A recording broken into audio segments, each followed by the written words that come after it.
Então, essa separação de corpos foi uma coisa que me fascinou, né, nesses equipamentos novos. Por exemplo, essa foto aqui seria impossível tirar se eu não tivesse separado o corpo. Eu estava passando lá, sempre vi esses cavalos. Cavalo é um bicho carismático, né? Tem uma força, tem uma beleza, enfim, ali no meio da cidade, quer dizer, uma coisa completamente maluca, esses cavaleiros, o que eles fazem, né? E eu passei lá um dia e eu vi o guardinha, eu falei, posso fotografar? Só que eu queria colocar a câmera embaixo da perna dele. Ela está exatamente, sempre eu me confundo, mas essas duas patas, e as outras duas estão onde? E essa aqui, essas duas, é o mesmo cavalo. Tem no meio. Eu nunca faria essa foto se eu fosse um fotógrafo com a câmera colada no corpo, né? Lá em Mariana, esse amigo meu que foi, é um fotógrafo mais, vamos dizer que usa tripé e tudo.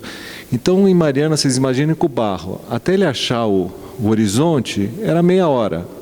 Aí ele deu um toquinho ali, caiu um pouquinho, acabou. Né? Essa câmerazinha Osmo é um bicho assim, não sei quem conhece, quem não conhece, é um negocinho assim.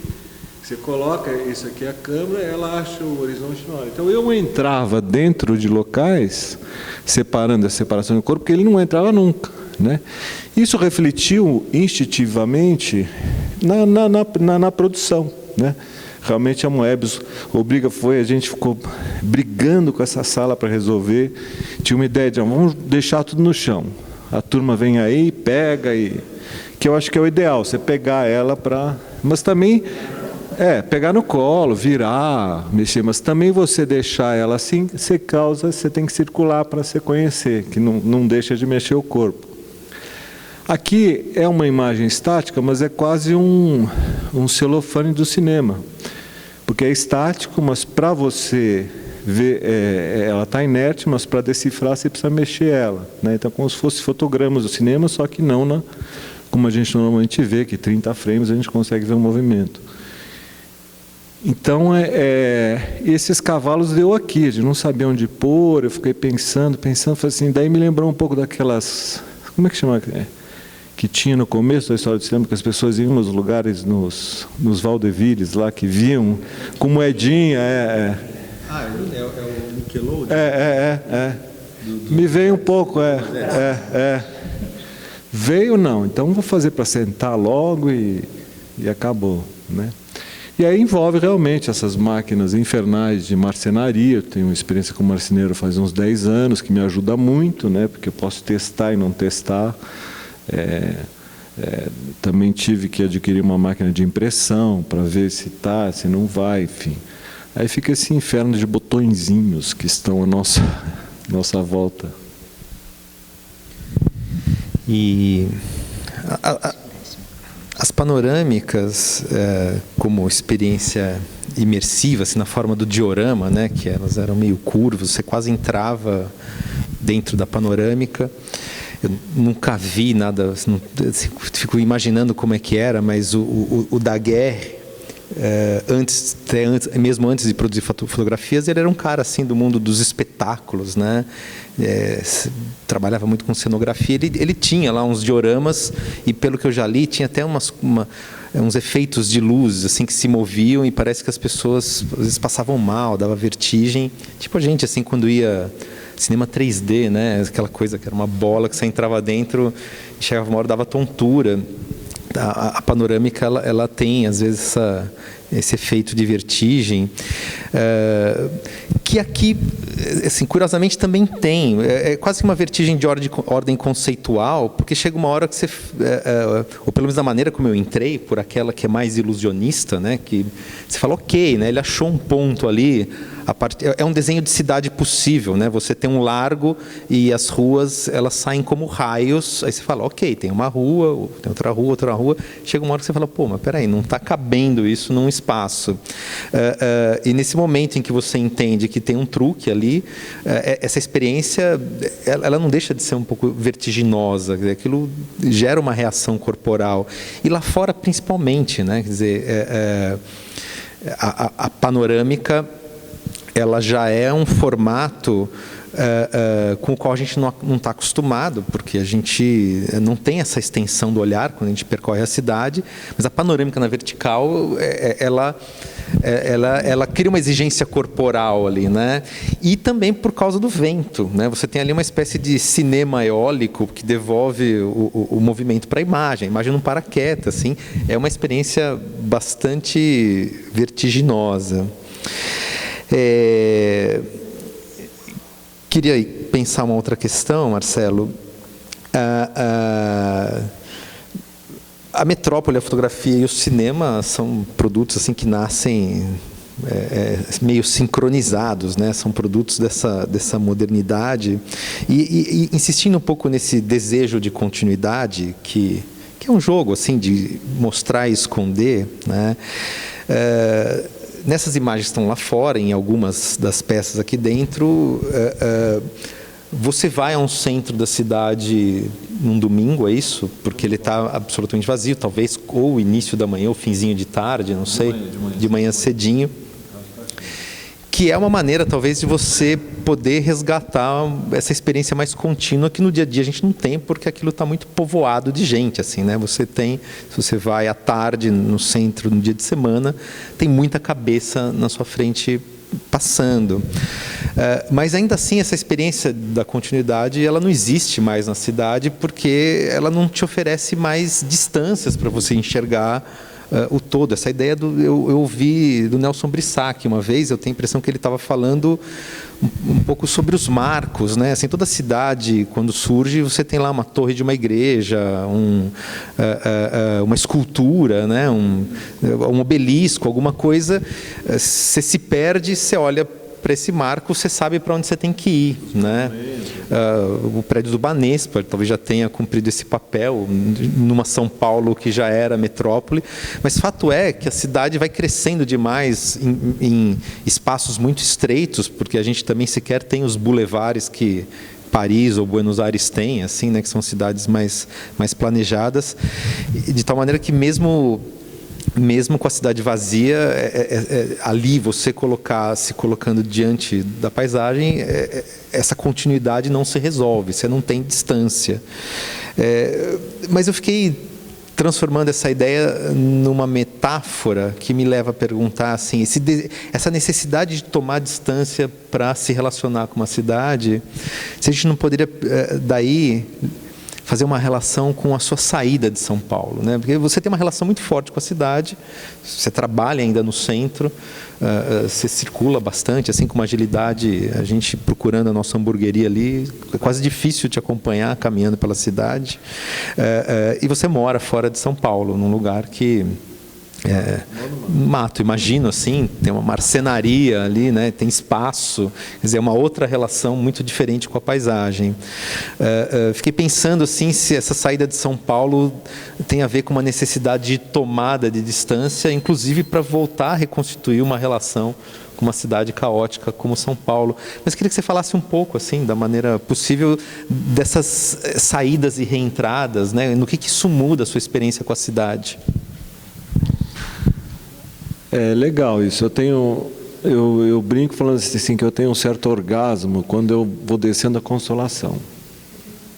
Eu vejo essa igreja, o Copan que a gente não vê mais, né? Porque sempre, quer dizer, vê os pedaços do Copan com aquela tela lá que está lá há anos. Falo, nossa, que legal essa cidade. Andar por essa praça Dom José Gaspar, para mim, é um prazer infernal. Mas eu saí da cidade porque eu não conseguia dormir. Tinha um problema muito profundo com barulho, como tenho até hoje. Às vezes eu brigo com a minha mulher, vamos matar uns passarinhos aí, porque estão essa hora da manhã. Então, porque não tem, na verdade, silêncio não tem lugar nenhum, né? Você está na natureza, você tem barulho de bicho, você tem. Mas, obviamente, é um barulho que lá eu consigo dormir, né? Então, eu saí faz uns 20 e tantos anos, mas eu não deixo de vir pelo menos uma vez por semana para cá. Porque eu adoro essa cidade. Eu saí, mas depende do bairro que você está, para mim é mais perto. Estou ali em Cotia, né? 21 da Raposa, são 10 quilômetros de estrada, completamente congestionada cada dia mais, mas depois eu estou aqui. Mas, que te dizer? Então, daí eu venho para o silêncio do centro de manhã, que eu adoro, né? Passear e o tirar as pessoas, acho que foi um pouco o que você falou, para ver se... Não sei para que exatamente, mas eu tirei, na verdade, hoje eu apaguei no Photoshop muitos mendigos, né? Porque é uma orla de cada vez mais, nessa situação de crise que a gente está, é uma orla. Você tem lá 200, 250, parece aquele filme de, como é que chama? De aqueles que comem os outros? Os zumbis, parece de manhã você vê zumbis, orlas de zumbis andando. E eu tirei porque, obviamente, tem uma frase do Jean-Claude, super legal, um comentário dele, que está mudando, porque depois também mudou minha reflexão. Você fotografar um mendigo, fazer um vídeo no mendigo na ditadura, é completamente de você fazer isso hoje. Hoje tem um catálogo, categoria meio coitadinho, meio católica, né? Meio, olha, coitadinho desse fulano. Esse coitadinho é sempre um comentário ruim, né? Um comentário que não dá a dimensão daquele drama social. E aí eu tirei, porque sempre que você coloca, aliás, outro dia eu vi que escapou um ali, nas panorâmicas tem, e é que dá uma carga social muito forte, que na nossa história, seja da fotografia ou do cinema, é muito pesada. Isso eu sempre evitei, essa coisa do social, não sei o que e tal.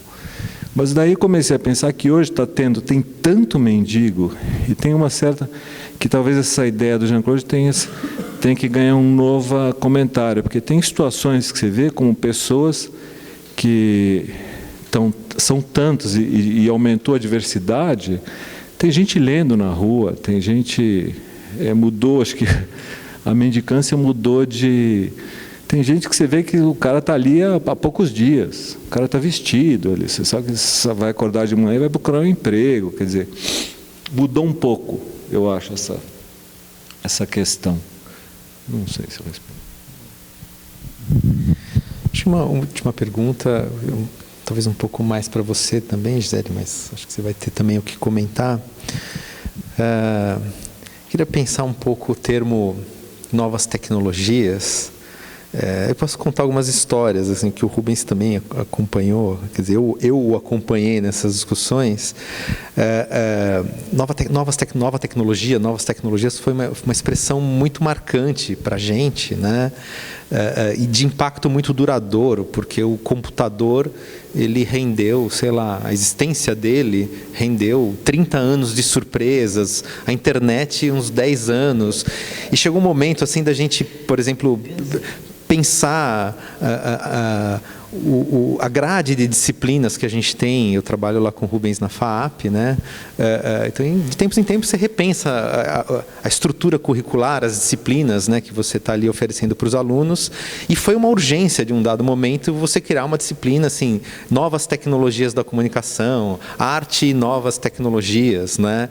E para a gente isso sempre fez muito sentido, só que chega um momento ali que você tem um aluno de 18 anos na sala, que quando você tenta explicar para o cara que você está chamando de nova tecnologia, internet, e o cara não se lembra do que é o mundo sem internet, não faz nenhum, assim, o que você está chamando de novas tecnologias? É quase assim como se, para a gente criar uma disciplina, a comunicação e a eletricidade, né? Assim, esperando arrancar alguma empolgação da plateia, né?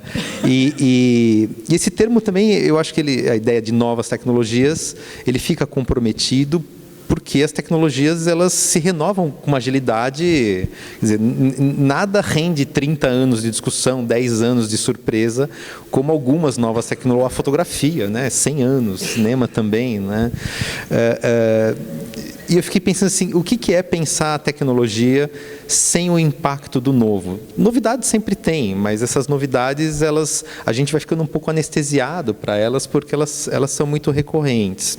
Estou te perguntando isso, assim, antes de te conhecer, Gisele, eu te vi assim, como uma espécie de futuróloga, né? Alguém que está sempre ali 2 passos à frente, antecipando o que vai acontecer. E faz todo sentido, assim, quando eu comecei a te ler e depois te conheci pessoalmente, é inevitável para a gente, assim, querer olhar para o futuro, mas também através da história, né? Olhar para trás e fazer conexões. E eu sinto que a gente vive hoje um momento de muita liberdade, de ir nessas direções temporais distintas, né? De juntar coisas que a gente projeta para o futuro e coisas que a gente reconhece do passado. Você fala no seu texto assim que tem aqui uma experiência de pré-cinema e pós-cinema, né? Quer dizer, a gente hoje, passado um pouco essa empolgação, quer dizer, a tecnologia pensada para além do impacto dessa necessidade do novo, ela permite a gente olhar de outras maneiras, e eu acho que isso está presente nesse trabalho, assim, quer dizer, não há discriminação entre a idade dessas tecnologias. Eu acho que essa é uma liberdade que os artistas que produzem nesse momento, eles conquistaram, assim, né? Não ter obrigação de dizer o que vem pela frente, né? De poder olhar para trás, de resgatar velhas tecnologias, traquitanas artesanais, a madeira, e ainda assim colocar questões sobre o futuro do cinema, da fotografia. Então, queria te convidar um pouco a pensar ainda é possível falar em novas tecnologias? O que é a tecnologia fora do impacto do novo? O que se conquista quando se liberta disso? Bom, eu tenho vários textos e eu já comprei muitas brigas por ter sempre insistido que não existe novas mídias, né? Toda mídia, quando aparece, ela é nova. E conforme as tecnologias vão avançando, essa categoria do novo termina muito antes do que se imaginava, né? Então, essa é uma terminologia que satisfaz muito a indústria, especialmente a indústria da informática, que vive de uma doença, assim, uma espécie de modernismo mal interpretado, aonde ela precisa reinventar a si mesma o tempo todo, nem que seja para repetir os erros que ela mesma já fez, né? Então, não acredito que esse estatuto de novas tecnologias ele resista paradoxalmente ao tempo. Acho que cada vez mais, e é como você falou hoje, nós convivemos com uma geração que não afina com essa definição, porque simplesmente aquilo é o horizonte cultural em que elas nasceram. Acho que dos meus ensaios últimos sobre tecnologia, mais relacionados a esse tema, era justamente o fim do virtual, né? Assim, que nós fizemos o download da internet, assim, acho que não tem mais sentido nem nós falarmos em cultura digital. A cultura foi digitalizada. Ela é o nosso horizonte, é a nossa contemporaneidade, da mesma maneira. E eu gostei quando você falou comunicação e eletricidade, porque o exemplo que eu sempre dou em sala de aula é a única coisa que justifica nós ainda falarmos de mídias digitais é a sua precariedade, porque é isso que diferencia as mídias digitais da elétrica e da imprensa, né? Tanto é que você não chega em casa e comenta: nossa, hoje a Eletropaulo estava um inferno, ela oscilou o dia inteiro. Você só percebe que há algum problema na eletricidade quando acontece uma coisa que é cada vez mais rara, quando ela não funciona. Por quê? Porque é uma tecnologia extremamente bem resolvida, e é por isso que ninguém discute a eletricidade e seu papel na nossa vida. Simplesmente nós não vivemos sem ela, tanto que é um pânico quando a eletricidade, né, falha, né, os blackouts, que são curtíssimos, mas já é assim o pesadelo. A precariedade das mídias digitais faz com que elas sejam muito presentes. Elas têm algo que aí sim me parece um ganho e que nos coloca, talvez de forma muito intrigante, em diálogo com um dos períodos mais interessantes em termos das relações entre arte, ciência e tecnologia e não técnica, que é a Renascença, né? Onde esses limites eles são muito difusos, né? Porque o que está em pauta é um outro processo de conhecimento mediado por instrumentos que já não são mais os limites humanos, né? Não é à toa que as lentes aparecem na Renascença. É um pouco incrível, não sei se, eu adoro história da ciência, assim, não sei se alguém já viu o tipo de lente que o Galileu usou, que é um fundo de garrafa, daquelas, para quem é da minha geração, igual da água pilar. Um negócio dessa grossura, verde, fala, como, eu acho que ele imaginou o que ele descreveu, que ele viu. Mas você tem essa relação um pouco mais fluida entre as disciplinas, né? Assim, só para arrematar, quando o Leonardo da Vinci apareceu na corte do Urbino, ele não falou, eu sou o cara que vai pintar a Mona Lisa e vai criar um divisor de águas na história da humanidade. Ele timidamente se apresentou como um engenheiro que ia fazer o aqueduto da cidade, que era o que ele sabia fazer. Disco voador já é o que ele gostaria de ter feito, né? Mas daí você vê que essa é uma relação muito mais complexa entre a tecnologia propriamente dita, que do meu ponto de vista é criação de conhecimento, e a técnica, que é instrumental. E, de certa forma, essa exposição coloca isso num dos seus planos mais interessantes, né? O Marcelo tem essa postura, e isso é um elogio, de um artista renascentista, né? Assim, do móvel que sustenta os papiros, que algumas pessoas já definiram como quinolivros, né? Porque eles estão nesse espaço entre a impressão dessas imagens, a produção dessas imagens, tudo passa por ele. E esse tudo passa não é um ato narcisista, é essa capacidade de transitar entre diversas esferas da produção do conhecimento, que passa necessariamente por tecnologias específicas, cada uma em sua potência, né? Da marcenaria à impressão, às relações com os dispositivos contemporâneos, né? Do drone, a impressão sublimada lá fora. E isso é algo que me interessa cada vez mais, em detrimento das arqueologias midiáticas ou da ideia de que ainda se possa falar em novas mídias, né?